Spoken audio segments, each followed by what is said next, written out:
Palluruthy cent Reetha സ്കൂളിൻ്റെ ഭാഗമായിട്ടുള്ള പ്രശ്നങ്ങളിൽ ആ പ്രശ്നം ഏതാണ്ട് പരിഹരിക്കപ്പെട്ടതിന് ശേഷം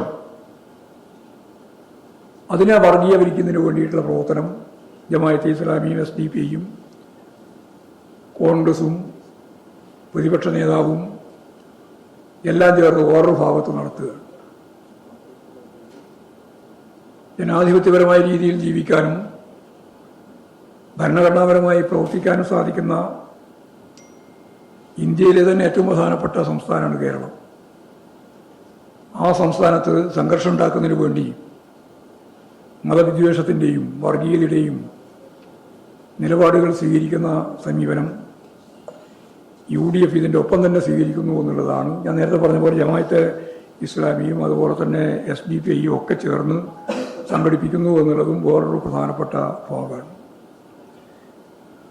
അപ്പോൾ സ്വാഭാവികമായി ജനങ്ങളെ ഭിന്നിപ്പിക്കുന്നതിന് വേണ്ടി കോൺഗ്രസ് നടത്തിക്കൊണ്ടിരിക്കുന്ന UDF നടത്തിക്കൊണ്ടിരിക്കുന്ന ഒപ്പം ജമാഅത്തെ ഇസ്ലാമി ഉൾപ്പെടെ നടത്തിക്കൊണ്ടിരിക്കുന്ന ഈ കൂട്ടായ്മ ജനങ്ങൾ തിരിച്ചറിയണം എന്നാണ് ഞങ്ങൾക്ക് സംബന്ധിച്ച് പറയാനുള്ളത്.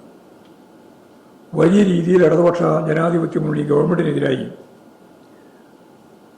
അസത്യങ്ങൾ, കളവുകൾ പ്രചരിപ്പിക്കുന്നതിന് വേണ്ടിയുള്ള ബോധപൂർവമായ പ്രവർത്തനം നടത്തുന്നത് അത് ജനങ്ങൾ ശരിയായ രീതിയിൽ തിരിച്ചറിയും എന്ന് തന്നെയാണ് അത് സംബന്ധിച്ച് പറയാനുള്ളത്.